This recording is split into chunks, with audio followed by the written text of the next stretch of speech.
Alright, now let's get on to the one-off questions for everyone. Blue Marble Comics asked, how are you all doing today?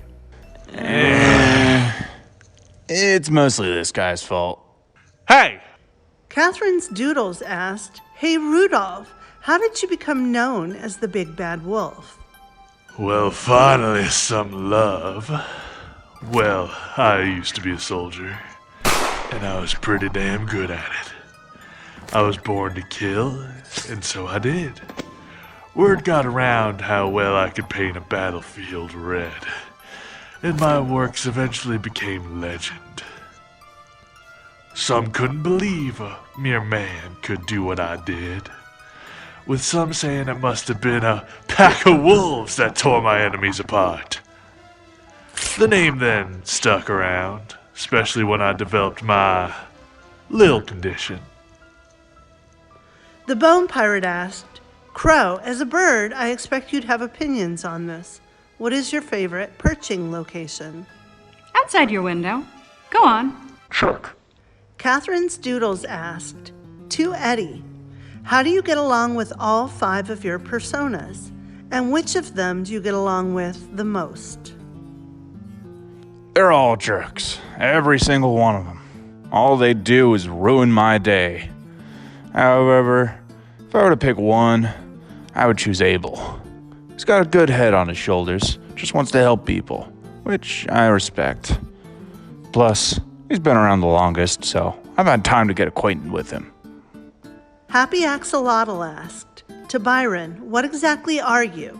Death itself, the Grim Reaper, or something else entirely? And what's with the soul hourglass? I am one of 8 different reapers. My father Zagreus is what you would consider death itself, while me and my siblings reap the souls of those who died, using the hourglass to hold the souls and bring them to the underworld. If we don't reap souls, they turn into a monstrous undead, so we work hard to make sure that doesn't happen. Or at least I work hard. James asked, for Byron, how do I look as stylish as you? Also, is the scythe for looks, or does it get some use? Well, I'd say to just look like death, but that has some unfortunate connotations to mortals. As for the scythe, it's how we are able to reap the soul from the body for us to collect them. My siblings use different types of items for the same purpose. Mine just so happens to be a scythe. Rogelio A. Loya asked, to Crow and Olive, would you like to go through the grueling process of being made marketable plushies in the future? Marketable what now? Kojari asks, Olive, does your family know about what you do? Not my parents, but my sister does. Sometimes she threatens that she'll tell her parents unless I make her my sidekick. But she's done pretty well about keeping it under wraps. I don't want to drag my parents into my past, especially after all they've done for me already. A weird-looking cat asked, how do you like to cook your eggs? This is of high importance. I like mine scrambled. Same, but I like them crunchy. You know, with the shells. Sunny side up. I don't eat.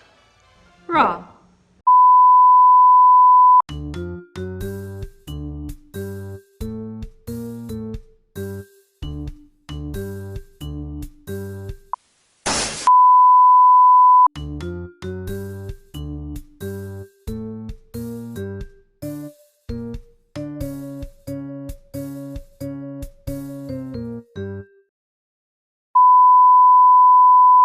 Catherine's Doodles asks, to Byron, was there something you desired most which is outside your routine?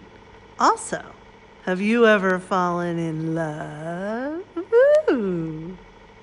Oh, I want nothing more than to sit down for a while, listen to the sounds of nature, just have a moment to relax.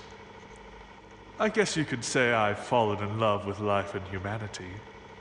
Although I reckon that's not quite what you meant. Jacob W. asks, to Olive, what is the craziest thing you've encountered during your superheroing? Probably the endless hallway dimension. Dusk who put me in there turned out to be a pretty decent guy, but it was certainly a trip.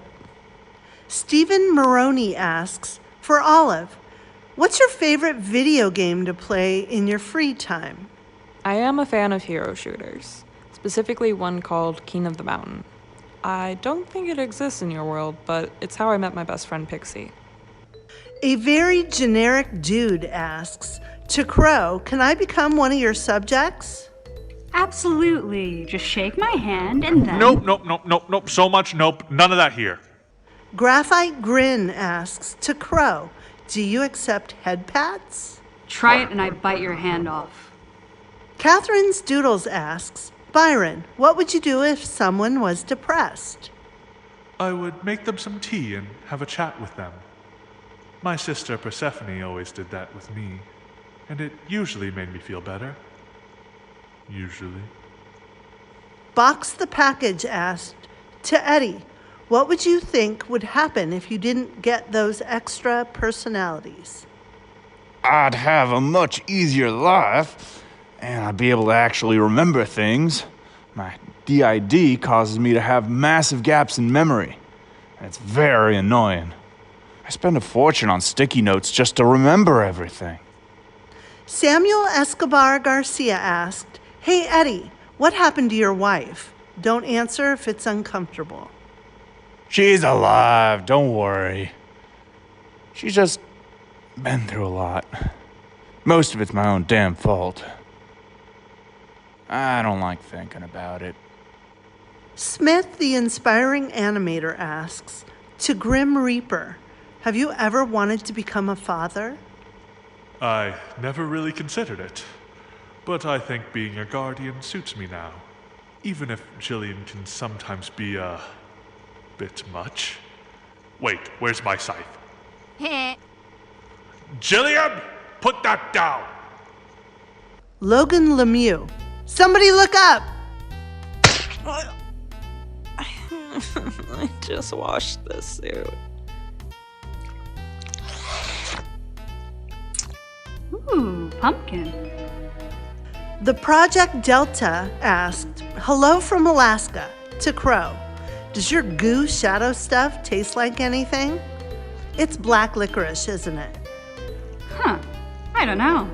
Let's see.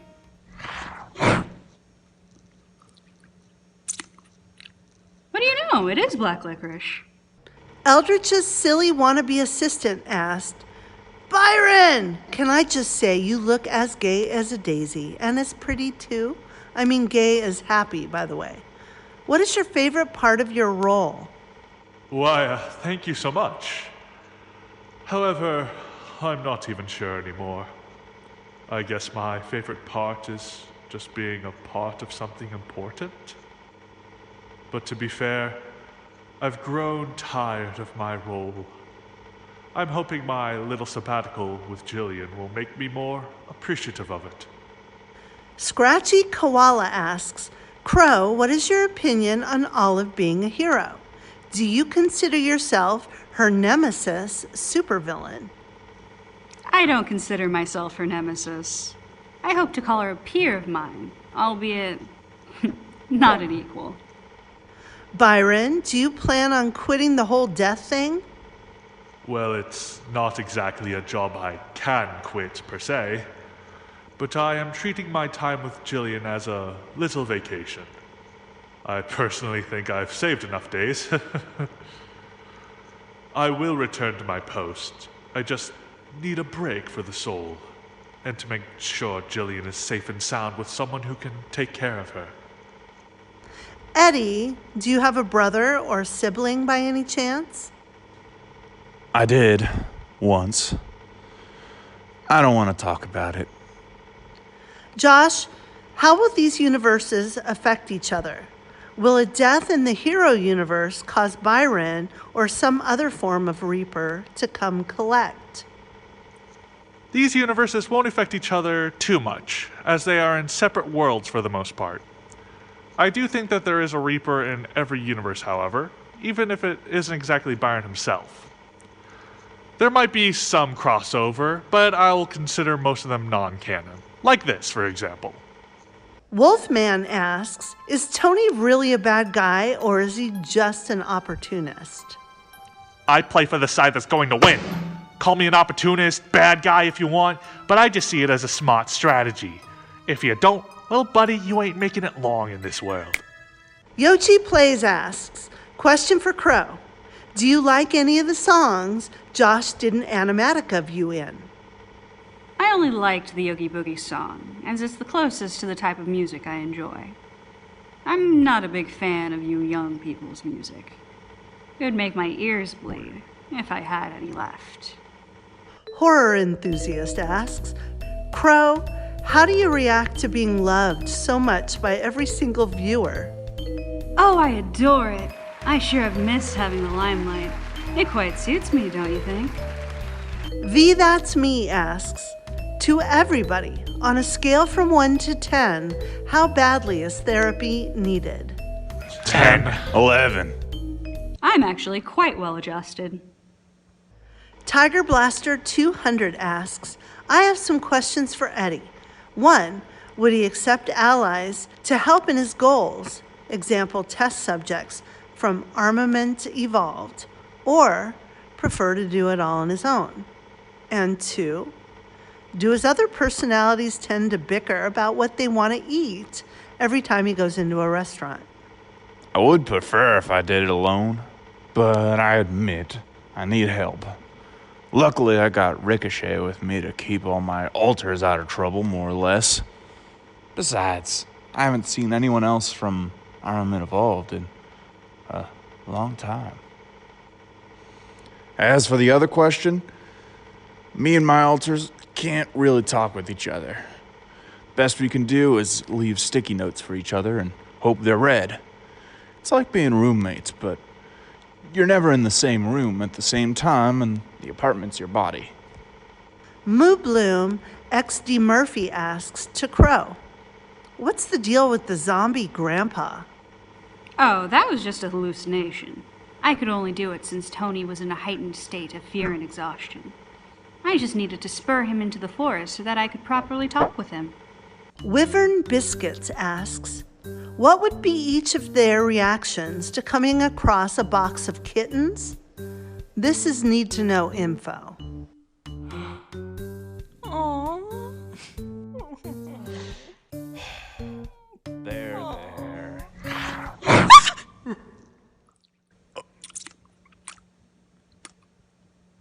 What? Lynn Bortstein asks, Olive, have a cookie, because I feel like you've been through a lot. Maybe this whole thing was worth it after all. All right, almost done.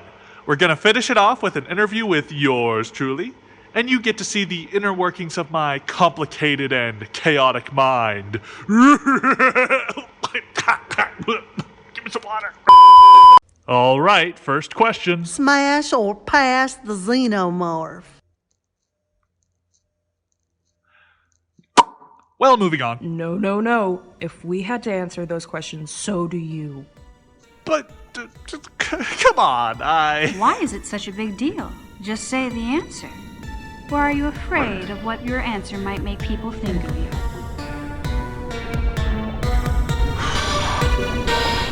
Smash. St. Purple Skull asks, what has been your favorite video to make so far? It's really a toss-up for me. I really enjoyed making the This Is Halloween video, since I got to showcase Olive's Rogues Gallery in a very fun way. But I also really liked making Oogie Boogie, both because I got to really experiment with how Crow moved and morphed, and because I didn't have to draw many backgrounds for it.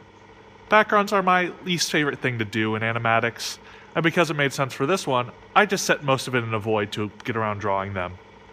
Mr. 60 Gold asks, where do you get your ideas from? Obviously, everyone has a lot of sources, songs, chats. Anything you do can give ideas. But what is your biggest source of inspiration? For me personally, watching the clouds gives me plenty of ideas. but I am always curious to see what the main thing is for other creative individuals like you. That's a very interesting way to find ideas. I might have to try it out sometime. For me personally, I usually find inspiration in music. I find a song and either make a character around it or plug in a character I've already made that fits it. Then I see what that song does for either their character or the story around them. I also get inspiration from various stories I've consumed, like my favorite show Gravity Falls, and sometimes random ideas just pop into my head without any real explanation. Whippo asks, what inspired you to show your imagination to us? Well, I've always wanted to be a storyteller, and always wanted to make a YouTube channel. But I never really got around to posting anything, mostly because I lacked the software to make videos. One day on a whim, I decided to post some of the projects I did in college, since I could just use the programs my school gave me. This included the Outlaw video and the original Unmasked video. Neither really got any buzz, so I decided to not really post much after either one, especially since I was busy with other schoolwork. Then when I first came up with the Revolver story, I posted the Mist video since I thought the audio really fit his character, but it also didn't do super well either. It was when I posted the FNAF video to celebrate the movie that I actually got a decent amount of attention, and I was like, maybe I could use this to promote something I've made, now that I've got some eyes on me? I wasn't really sure what to make. It was when I was in the shower listening to music when I was suddenly hit with inspiration, which led me to make the Little Red animatic. I posted it, and it got around 5K views in 2 days, which was the best out of anything I'd posted so far. It was that moment where I realized I should make more frequent uploads to YouTube, and kinda build a personal portfolio for myself. That led to the Unmasked remake, and the Oogie Boogie song, and the rest is history. Hearts asks, to Joshquatch, what was your process when making Crow and Olive? Well, I came up with Olive and the story as a whole when I was a junior in high school. I had heard about Joseph Augustus Zarelli, aka the Boy in the Box, and I was ruminating on that in class and how tragic a case it was. I was really fixated on the idea that only that kid really knew what happened. Then my writer brain kicked in and said, well, what if you could ask him? And even he didn't know. That's where Olive's origin story, about being found in a box covered in scars, came from. I then just drew Olive out in the middle of class and, sorry to use the same thing twice, but the rest is history. I ended up changing her design to something more reminiscent of Autumn, and concealing to match her more introverted behavior. And I went through several versions of her superhero outfit, with one version just being her regular clothes. There was no actual superhero costume at all, since I thought she didn't really need a costume since she could just turn invisible whenever she wanted. Speaking of, the invisibility was the first power I ever gave her, and I decided to base her power set off of black holes, since you wouldn't be able to see them either, hence her gravity abilities. Crow was created when I was trying to figure out what the big bad of this story should be, and I realized that since Nightingale was where all the things that lurk in the night came from, then the biggest, baddest thing that lurked in the dark would be the Boogeyman. She originally had a more cluttered humanoid design, but over the years I trimmed some of the excess details off and gave her a mask over her face. However, her more cloak-like design only came about because of the Oogie Boogie animatic, since I realized it would be the best way to have her body shift and morph in a variety of forms I wanted. Even in the superhero schedule animatic, you can see her more humanoid design, which shows how last minute the change really was. I'm glad I did, as it seems you guys seem to really like the design. In terms of character, she takes heavy inspiration from Bill Cipher and the Cthulhu mythos, hence her manipulating people's dreams and fears in order to make deals with them and bring themselves back into the physical world. Catherine's Doodles asks, what is your religion? I am actually the son of a pastor and a Christian educator, so it was kind of inevitable. Heck, I'm recording this currently in the church, since it's the only place I have access to audio equipment.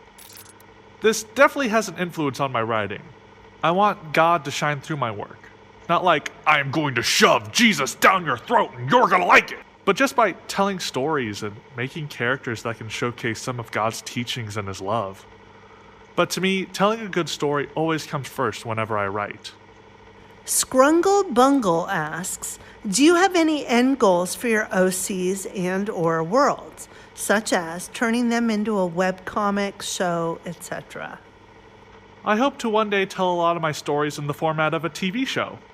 I find shows to be my favorite form of media, allowing people to really explore stories, worlds, and characters in a very in-depth way without a 2-hour end cap. However, I have no clue when I'll be able to get to that point, given I am just a guy straight out of art college with no real experience and no team to ease the workload. I'm definitely saving a lot of story beats for when I'm able to tell my stories in a more complete way, but I'm happy with sharing my funny little videos with my funny little characters for as long as you guys will allow me. Almost No Commentary asks, hey man, have you been sleeping? It isn't easy to release several minute-long animatics in quick succession, unless of course you're working on multiple at one time. I do, in fact, sleep. Well, most of the time at least. I do have to pull a lot of long work days to get the animatics done on a weekly basis, as well as work on multiple at once. However, I have always had the ability to draw really fast. Usually I can get the shorts done in about a morning of working. In fact, I often call myself the quickest draw in the West. It's just my weird little superpower. I've definitely been slowing down as of late, mostly because I wanted to finish this video, but also since I've been doing gigs for another YouTube channel, which I'm very thankful for. This channel is great and you all are awesome, but I also got student debts to pay off. Heather Manning asks, is your mommy supportive? Yes. Yes, she is. I could not have done this without her support and the support of all my family and friends. Without them, I would not even be half the man I am today. Well, thank you all for the questions, as well as 5, 10, 15K subscribers. And I hope you all have a good night. Peace!